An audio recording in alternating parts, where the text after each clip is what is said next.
So, I'm a high-rise window washer in Chicago, right?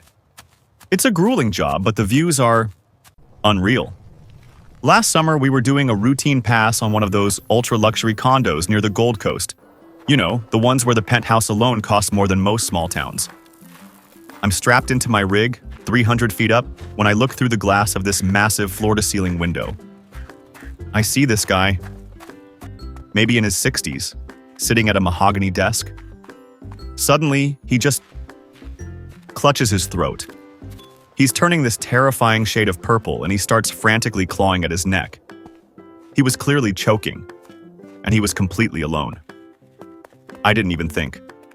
I used my emergency release to drop the platform a few feet, grabbed my heavy-duty suction cup tool, and smashed through the corner of the reinforced glass.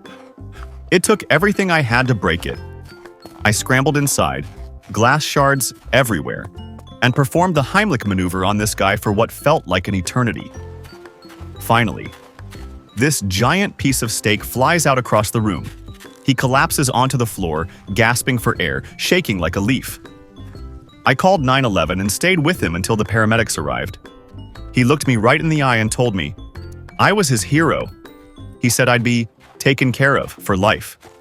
A week later, I'm expecting a phone call, or maybe a nice thank you card. Instead, I get a certified letter from a law firm.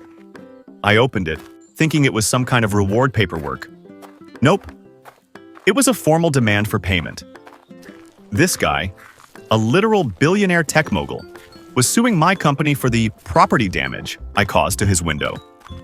He'd also included an itemized bill for $12,000 to replace his hand-woven Persian rug because, and I am not making this up, one of the tiny glass shards had compromised the structural integrity of the silk fibers. I literally saved this man from dying alone in a suit that cost more than my car. And his first move once he could breathe again was to have his lawyers come after me for a rug.